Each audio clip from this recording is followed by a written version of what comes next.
Electrochemical cells के बारे में बताना चाहती हूँ। इलेक्ट्रोकेमिकल सेल्स जो हैं एनर्जी स्टोरेज डिवाइसेस होते हैं। इलेक्ट्रोकेमिकल सेल्स दो तरह के होते हैं, एक नंबर एक जो है गैल्वेनिक सेल्स कहलाते हैं और दूसरे इलेक्ट्रोलाइटिक सेल्स कहलाते हैं। गैल्वेनिक सेल और इलेक्ट्रोलाइटिक सेल्स में ये फ़र्क होता है कि गैल्वेनिक सेल्स में क्या होता है कि जब कोई केमिकल रिएक्शन के ज़रिए इलेक्ट्रिक करंट प्रोड्यूस करते हैं, और इलेक्ट्रोलाइटिक सेल में इलेक्ट्रिसिटी से केमिकल रिएक्शन करते हैं। ठीक है, समझ में आया? गैल्वेनिक सेल में रिएक्शन से इलेक्ट्रिक करंट प्रोड्यूस करते हैं और इलेक्ट्रोलाइटिक सेल्स में इलेक्ट्रिसिटी से केमिकल रिएक्शन प्रोड्यूस करते हैं। तो एक गैल्वेनिक सेल की एक एग्जांपल है डैनियल सेल। मैं डैनियल सेल की मैंने आप डायग्राम बनाकर मैंने आपके लिए रखी है, ये देखिए, ये डैनियल सेल की एग्जांपल है, मैंने आपके लिए डायग्राम बनाई हुई है। तो ये डैनियल सेल दो हाफ्स पे डिपेंड होता है, ये एक हाफ है और ये दूसरा हाफ है। ये हाफ सेल कहलाते हैं। यहाँ ये एक हाफ सेल, दूसरा हाफ सेल। एक हाफ सेल में जिंक सल्फेट का पानी में सोल्यूशन बना के, एक्वस सोल्यूशन जिंक सल्फेट का बना के रखते हैं, और दूसरे हाफ में कॉपर सल्फेट का एक्वस सोल्यूशन बनाते हैं। और जिसमें आपने जिंक सल्फेट का एक्वस सोल्यूशन रखा है उसमें जिंक प्लेट रख देते, जिंक रॉड रख देते हैं, और जिसमें आपने कॉपर सल्फेट का एक्वस सोल्यूशन रखा है उसमें कॉपर रॉड रख देते हैं। और जनाब क्या करते हैं कि जिंक की रॉड और कॉपर की रॉड को एक्सटर्नल वायर से आप कनेक्ट कर देते हैं। जब आप इसको कनेक्ट करते हैं तो क्या होता है कि ये जिंक में टेंडेंसी होती है कि वो इलेक्ट्रॉन रिलीज़ कर देता है। इलेक्ट्रॉन रिलीज़ करके वो जिंक आयन बन जाता है। ये जिंक इसमें जो देखिए छोटे छोटे मैंने दो थोड़े से एटम बताए हैं, तो ये जिंक एटम क्या करते हैं, इलेक्ट्रॉन रिलीज़ कर देते हैं, और ये जिंक आयन बनकर ये इसमें आ जाते हैं। और यहाँ पे ऑक्सीडेशन रिएक्शन होता है, ये इलेक्ट्रॉन देते हैं, ये कहलाता है कि ऑक्सीडेशन रिएक्शन। अब जो ये इलेक्ट्रॉन जो निकलते हैं ये ट्रैवल करते हैं, ये एक्सटर्नल वायर से होते हुए ये कॉपर रॉड की तरफ आते हैं।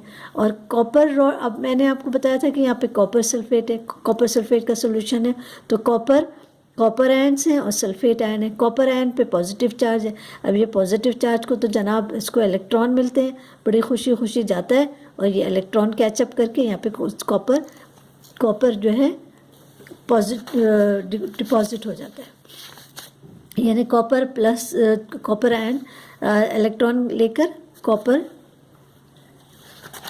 ये देखिए मैंने रिएक्शन लिखा है, कॉपर क्या करता है, इलेक्ट्रॉन लेता है और कॉपर बन जाता है।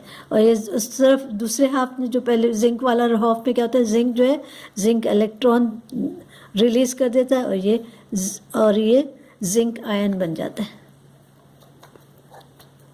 ठीक है, और यहाँ पे ऑक्सीडेशन रिएक्शन हो रहा है और यहाँ पे रिडक्शन रिएक्शन हो रहा है। तो आप सोच रहे होंगे कि ये जो मैंने आपको ये बनाई है, कहूँगी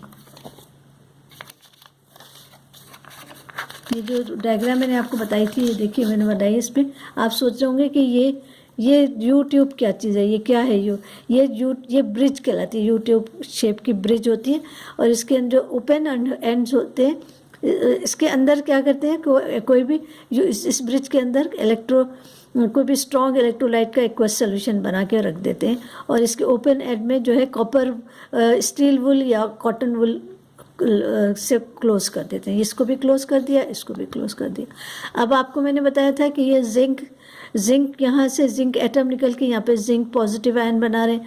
तो ये पॉजिटिव आयन क्या करते हैं, क्योंकि इसमें सोडियम आयन्स है, तो ये सोडियम आयन्स है और क्लोराइड आयन है। क्लोराइड आयन में नेगेटिव चार्ज है, तो ये क्लोराइड नेगेटिवली चार्ज आयन जो है ट्रैवल करते नीचे आते हैं और जिंक के साथ कंबाइन करके जिंक क्लोराइड बना देते हैं।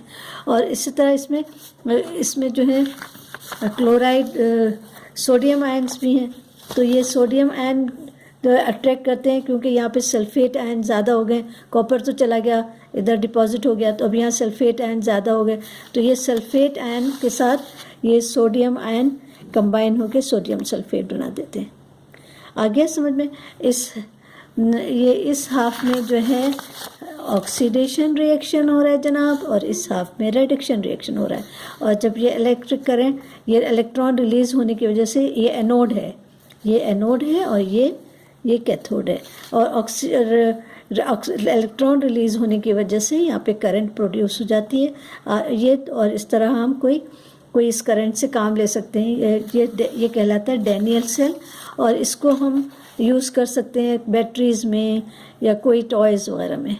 ये तो था जनाब, आपको मैंने एक्सप्लेन करके आपको